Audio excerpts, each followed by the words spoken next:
Hi, I'm Mike. My name is Ron. And this, our podcast is called Problem Solvers. We are the problem solvers. We are going to solve your problem. How the fuck are you guys doing today?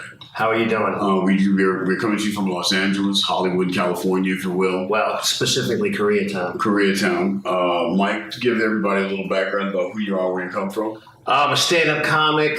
I'm an actor. I teach martial arts. Excuse me. She teaches people how to kill. That's correct. Right? Is that the okay? I was trying to be politically correct. Yeah, I teach people how to kill other people. Mm-hmm. But it's kind of on the down low until Ron just brought it up. But that's okay, Ron. Should we stop the camera and start this over again? No, I love it. Okay. We don't need to stop anything. Okay. But yeah, on the side.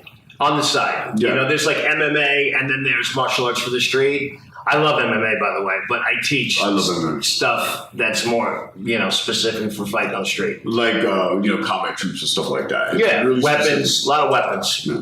And I don't even have a hobby like that. I mean, he calls that on the side. I sleep with white men on the side. That's my thing. Is that your hobby? It's my hobby. It's something I do. It's a service I provide. You are creepy, but it's good. It's good. Hey, listen, I'm a wonderful, charming individual with good intentions. I've watched him draw out white guys that said they were straight. They're straight. They're straight until they meet him. They're straight for all intents and purposes. And, listen, what's gay anyway? Right? So who you can fall in love with. So everything else is just sex. Now, if you fall in love with an inanimate object, does that make you a homosexual? There's those people that actually have fallen in love with inanimate objects. They're like, if you go on YouTube, there's like that. Oh, I've seen them. Yeah, I mean, dude. There was a guy that fell in love with his tractor in Indiana. Right. And he tried to have sex with it, and he died. How great is that?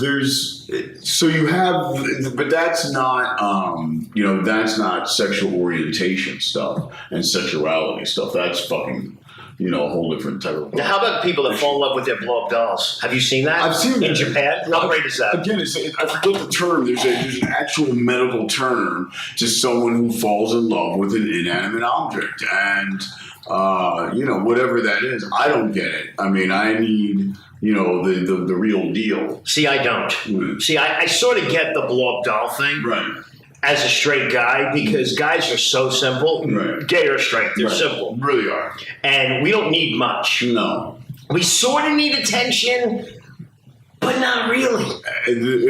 We need like the sexual release and, maybe you can cuddle your blow-up doll and then you're done. We need a bush, someplace like right on the street corner where if people are passing by, they won't really notice that you're getting your dick sucked.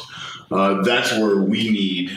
Have you got your dick sucked behind a bush? I have got my dick sucked. Is that like a gay thing? Because we got a couple of gay friends that have talked about their dicks being sucked behind a bush. It's something I don't know. It's something you guys do. There used to be this place in Atlanta, and anybody from Atlanta, you know what I'm talking about, Terra Parking Lot. There's this place called Terra Movie Parking Lot. And every night, like after 11 o'clock at night, it became this cruising parking lot where gay men would drive around, Isn't that like two Los Feliz, right? And they stop and, people would get out of the car and suck dick or, fucking cars and everything like that. Like you would drive by, you see somebody you're interested in, you'd stop, start talking to them, and then you'd go off and fuck someplace. Damn. Not saying that I personally participated in such a nefarious activity hundreds of times. It's ridiculous. I would never do something like that. It's just, being from having lived in Atlanta for 6.5 years, I know what happened. Don't they do that up in Los Feliz in that park? Griffith Park? Do they? I've heard they do. That's kind of creepy. Like you're at the park and all of a sudden these guys start popping out of behind trees and stuff. It's like kind of like a dirty fable. You know what I mean? Like Three Little Bears. It's like something else. Maybe. It becomes a whole other thing. Are you going somewhere with that? Maybe you might go up there tonight. Maybe you have on some night goggles. I'm saying you're actually hunting. Maybe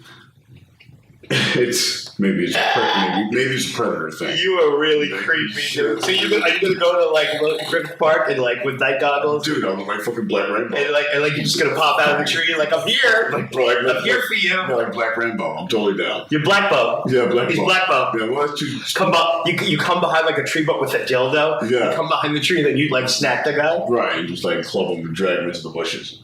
So what's your problem today that we need to solve? My problem today, I was thinking about this, because each week we each come with a problem that needs to be solved, or we have a guest with a problem that needs to be solved. This being our first episode, we decided we're going to help each other out with their problems. What you don't know is that me and Mike, we get asked a lot of advice. That's how we came up. I get advice all the time by the creepiest people. I was on my friend Kenny Lyons' podcast yesterday. God bless your soul. And it's a reality show, and his brothers raped him, and he kind of liked it, and he's trying to tell me that he still loves his brothers, and I think he should kill his brothers. That's just my personal opinion. Right. I just, Kenny, I love you. And you will be on our show, and we will be helping you with your problem, because you're confused. Quite an exciting life he leads. He's into old ladies. He likes to bang old homeless women on the street. But we digress. My problem is it's rooted in the fact that straight men view gay men as less than man, less than masculine. This lesser man thing, right? Which is fucking bullshit. And, if straight men think they're the apex predator, like I say in one of my jokes, you think you're the apex predator? No, fucking gay men are. We hunt you. You know what I'm saying? What's more man than fucking another man? You know what I'm saying? And since I date a lot of dudes that are personal trainers, and train things like kickboxing and MMA, you like some dangerous dick. We like to wrestle and shit like that. I was like, maybe I should up my game. Maybe I could be the champion gay man, the modern, Black Achilles. Okay, Blackilles. So to be Blackilles, I like that. To be Blackilles. Or Achilles. We'll do Blackilles to keep it PC. Okay, right. But really, when you go crazy, it's Achilles. That is my Super Saiyans. That is when I go Dragon Ball Z style. I can't remember, Have you always been attracted to white dudes? I've never seen you knocking on a white dude. It's my thing. I love my brothers. I love my Asians. John, to the cameraman, I'm talking to you. I love my brown skin flavor brothers. But the white dudes are my thing. I love it. Now, what do you like them? Because they're shiny? You feel like you're stealing them?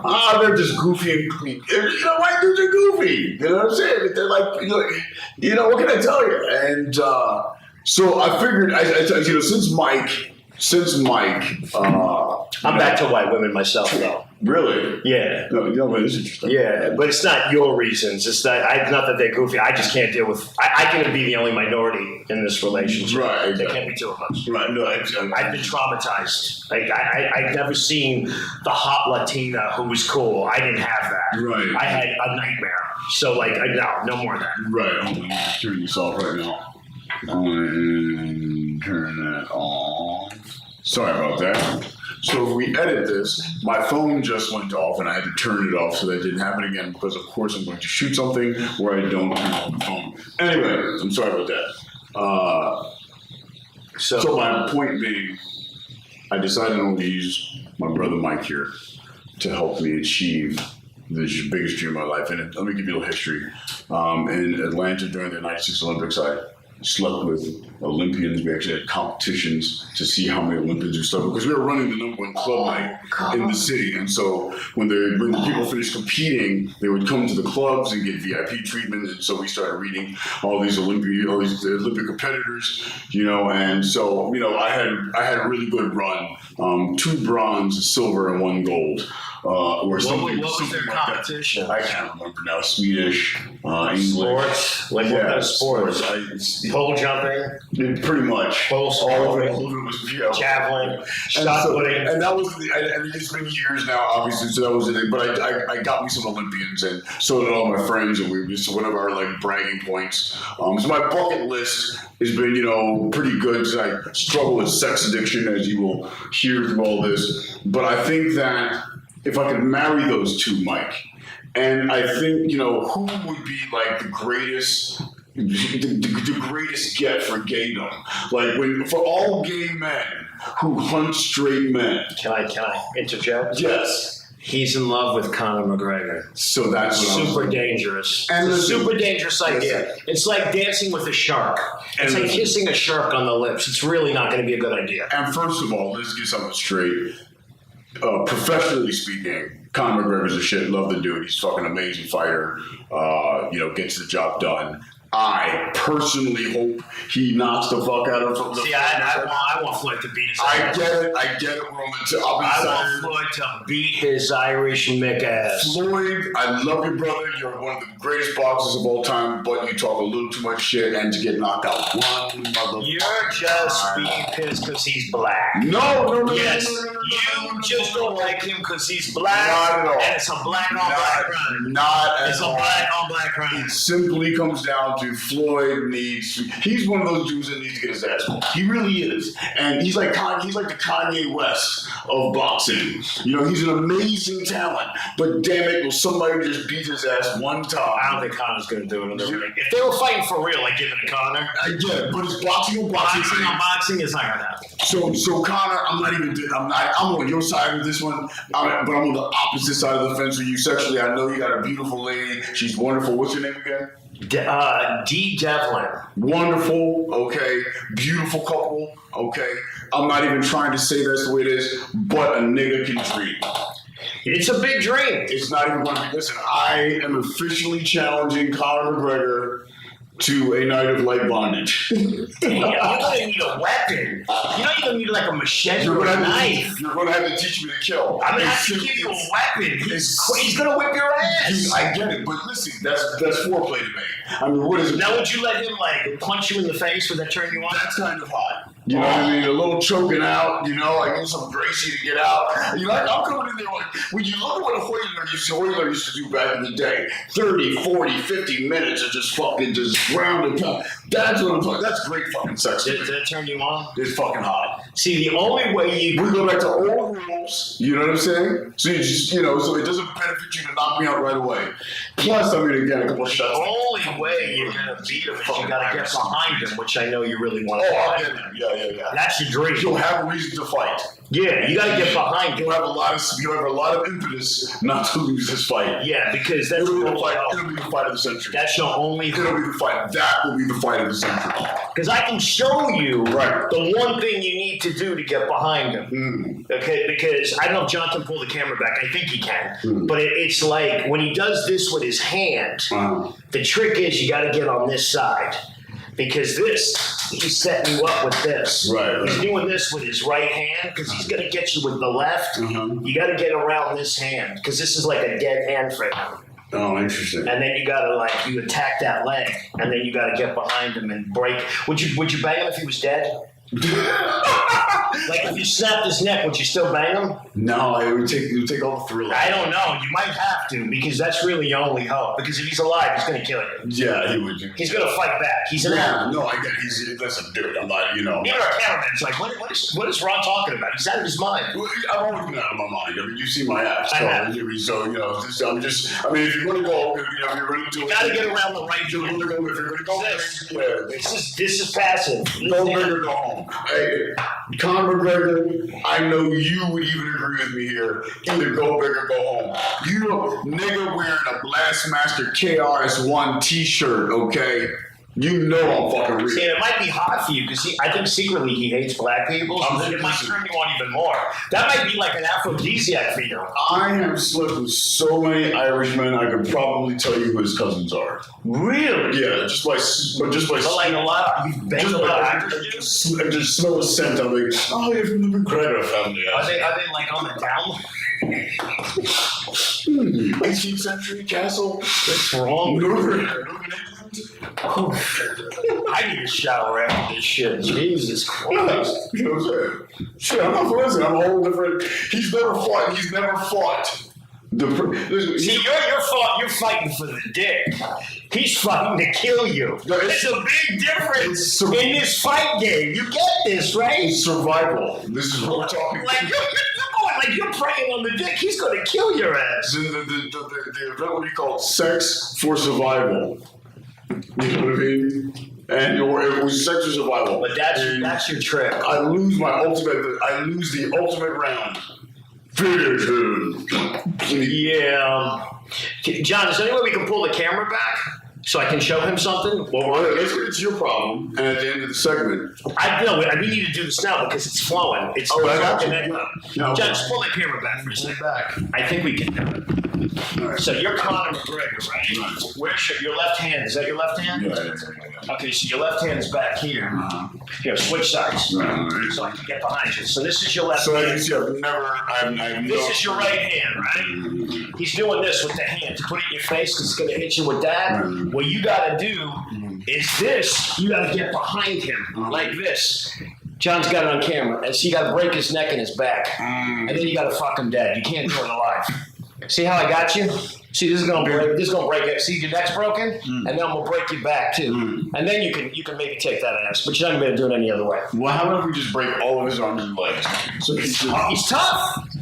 I'm a fan. I just don't think he's gonna beat Floyd. He would probably be like the knight from fucking.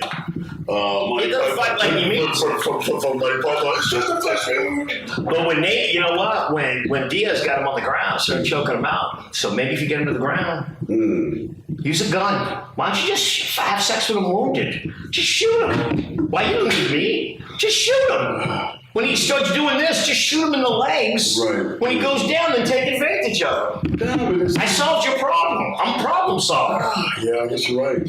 You know, so he's bleeding. So what? So he's passing out. So he's urinating on himself. You've been there before. You're gay. You guys are filthy. Go for it. I just solved you. I saved you a lot of training. And I mean, we could train you. I know you want to train for Conor because you got that romanticism, and I'm with you on that. We can make that happen for you. But the reality of it is, Ron, I think you need to shoot him in the legs. But you know, it's like, or like maybe a bear trap on an ankle. But you know what? It's kind of. I mean, what if I'm like the next gay Martin Luther King, right? And there's children in hamlets and villages across the planet. And you're spreading gaydom everywhere and filth. Want to know that they too can sleep with any man that they want to. Okay. You know? Just like straight men can sleep with any woman. It's the same thing. They really can't, though. See, this is the thing. This is what we are problem solvers. Guys really can't sleep with what they want. They think they can, okay? Thank you for the point. If you have $50 million, right, you become handsome. It doesn't matter how old you are. Right. It doesn't matter what color you are, what size you are. You're becoming handsome. Right. The only thing I can caution you against when you make that money, start getting into your fame, you know, and you're banging all these bitches, use cocaine instead of Quaaludes. Bill Cosby, you are a fucking rank amateur. No one complains when you give them good cocaine. Nobody does complain when you get good cocaine. Because when I get Castle Ho, you know we're going to be coked out of our minds. It's just, dude, seriously? Seriously, Quaaludes, nigga? You had how much money? They don't even make Quaaludes anymore. Yeah. They stopped. Guess what? Coca plants are still growing. Yeah. But listen, I don't even snort like that no more. I mean, don't even get me wrong. Listen, if you want to get back to your problem. Yeah. So your problem is this. Yeah. You're in love with Conor McGregor. Right. You have a fetish for Conor. You have a deep admiration for Conor. I will say that he's a hot dude, and congratulations on your fucking successes. And you like that gargoyle-ish, hairy tattoo. There's something conquestish about it, you know. You look at dig him. Yeah, it's like I could be like one of those rakes from like Lord of the Rings. Like, now, would you bang him? Like, would you guys like be in full armor and bang like that? Would that turn you on? I'm setting it up for you. I know cosplay. Yeah, that's what I'm saying. You know, it's like the loser. Medieval. You want to go medieval? Loser is fucked. Yeah, you want to go medieval? Yeah, you know what I mean. You're probably gonna lose, but I'm gonna do everything I can to help you out. I'll try. You know, you're gonna try. You're gonna try. I'm such a fucking competitive motherfucker, and I'm, you know, you got a lot of training to do. Yeah, I get it. Ron, weights. Yeah. You got to do cardio. Right. You got to be mobile. Yeah. You got to take out that lead hand, the passive hand. Right. You got to know how to move because he's gonna set you up. Right.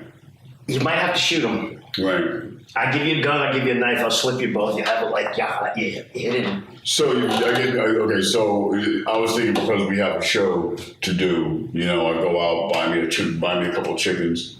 You know what I mean? And chase them around. That's not really your thing. You need twinks. You know, you get the. I have 4 gay cousins. You need some twinks, right? Yeah. Little skinny twinks are these little like gay guys that they like with like washboard abs. I got those. he chases them around like chickens, and then you have a guy like Eric Rocha, who's a bear, who can't really run that fast, but he has a lot of power, and you fight with him too. Those are your different training opponents. You have a twink, and then you have a guy like your boy Scott, who's kind of in the middle of twink and man, and then you have a bear that gets winded easily, and then you practice on the bear. You start working his body. You start hitting him. You know what I'm saying? But I like what you're doing. You can take the arm and throw it down. And I have mystical, magical skills. We got to build you into that. Okay. All right. It's all about sensitivity, Rod. All right. So tell me about your problem. Oh, I hate single moms, Rod. I can't stand them. I don't hate single moms. Like, listen, people, because people are going to say this, I'm going to get a lot of flack. I have a lot of single mom clients. I like single moms. I don't want to date single moms anymore. And this is my problem. I get hit on by single moms every other day. I can't do it. And they're all different shapes and sizes and ages and colors. I can't do it. Why is that? Listen, I was the stepchild. It goes back to me. I can't do it. Okay, tell me about your childhood. Oh, it was brutal. It was like Anne Frank back. It's like, Dear Diary, I tried to kill my stepdad today, and I got him with a crossbow, and I missed. I have to live at the neighbor's house forever. The end. So that actually happened? Yeah, stuff like that. Okay, gotcha. I hated him. Yeah, listen, to me... Real quickly, because I don't want to glance over that, because that is such a incredibly hilarious and amazing story. So what you're saying to me is... I tried to kill my stepfather several times. You tried to kill yourself? Sleeping pills. I made him a vanilla malt shake, right? And I put like 26 sleeping pills. I couldn't kill him. 26. And he slept for 4 days, woke up and beat my ass. He was like Rip Guido Van Winkle. He was out. My brother's like, did you kill him? I said, I wanted to kill him. I couldn't kill him. Had a crossbow. I set up this elaborate trap in the garage where he was going to open the door and a pitchfork was going to get him. And then I was really good with bow and arrows as a kid. And this crossbow type device was going to get him on the side. I was going to double get him. Because he was like a vampire. He was hard to kill. I had to have like a contingency plan. Upon contingency plan to take him out. I had rocks that were going to fall. I was going to get him. I could never get him. I could not kill him. Your liver and lung cancer killed him. I could not kill him. Your childhood was like a real life Wile E. Coyote versus Roadrunner. Yeah, pretty much. We hated each other. So listen. If you're a widow, because I get this flack, okay, because women are going to hear this. I have nothing against widows, okay. If your husband died in combat, I have the deepest sympathy for you. My mother was a widow. My real father died of a heroin overdose.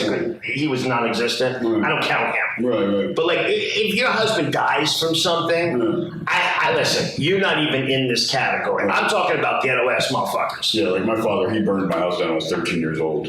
So that's... No, is he still alive? He died of cancer like 8-9 years ago. Did you hate him? I didn't, for a long time I did. It took me a long time it took me a lot of therapy to forgive him. No, was he like a preacher or something? He was a deacon of a church. But they're always crazy. Oh, he was fucking. I think he was gay. They're always crazy. Yeah, I think he's gay. But yeah, just so like back to this, so we all know. I'm talking like hoochie mamas, okay? Yeah. I'm talking about bitches that make bad choices. Right. Okay, I'm not talking about like responsible women. I just can't deal with people's kids. I got issues with kids. I can't do it. Were you beat as a child? Absolutely. Okay, good. I respect you. But my mother beat me. It wasn't my father. He just emotionally abused the shit out of me. Oh my God! My dad was a total mental emotional abuser. See, I didn't become gay like Ron. I just have sociopathic tendencies. Technically speaking, we're born gay. Just for the record, because out there people get confused, and these are the things we talk about. Can you be conned into gay like a Kenny Lyons? I think that what happens is because I've dated someone who was sexually assaulted as a child. For both gay, bi, and straight men, if you're sexually assaulted as a child, you are automatically, by definition, confused about your sexuality. Because there is some pleasurable components, or can be some pleasurable components to molestation and raping, your subconscious is shattered in a way, and the way that you emotionally deal with that is very sophisticated. And so,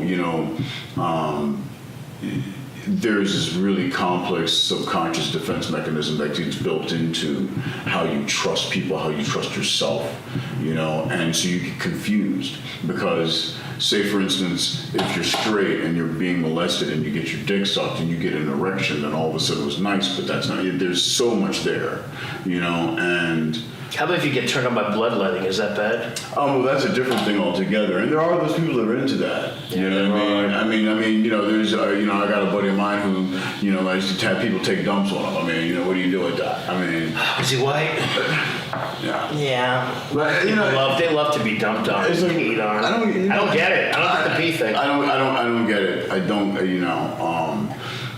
But all right, Ron, you gotta help me with my problem. So yeah, I want to stop dating single moms. Okay, so first of all, I want to get rid of them. And I want to date a chick with no kids. Okay. How do I do it? What do I gotta do? How do I go about this? How do I get away from my problem? Okay. I don't know if you're ready for this. I don't know if you're ready for the type of advice I'm here to give you. Just give me the advice. We're on an advice show. Okay. All right. Fine. You twisted my arm. Conor McGregor, did you see that? Did you see how I'm going to be? It's a gooseneck. I'm be coming at you. It's a gooseneck. You know what I'm saying? Coming for that nigga, boy. You know what I'm saying? I know you have black people. White rage. White rage, motherfucker. White rage. And maybe this is why we met and why this podcast is going on. You need, like most straight men need, a gay wingman. I want a gay wingman. See, gay guys make good wingmen. We're the best wingmen ever. I want that. Women, when they know that you're vulnerable, open-minded, and cool enough to have a gay best friend, just like if you have a cool black friend, think about it, you get brownie points. It's the same thing, guys. Well, my favorite thing with white people, when they say they have a black friend, right, rather than a friend, right, that's my favorite. Because then they're racist. It's not even, here's the thing. It's not even racism. It's the bonus. It's like saying... It's like they're collecting. I have a dog. I have a full breed pit bull. Yeah, I have a black dog. Yeah. I have a red dog. Right. I have a white dog. There's bonus in that. You know what I mean? They're like, oh, this is fucking great. I have a black friend. And people are like, oh, he has a black friend. He must be fucking cool. And they think of this cool black dude. So my problem is I need a black gay wingman. You need a gay wingman. Well, you're going to be my wingman. Listen, I have to think about this. Come on, man. I'm going to teach you how to kill Conor McGregor. You gotta give me some. Come on. Okay. So what we'll do is this. We'll make this agreement each week.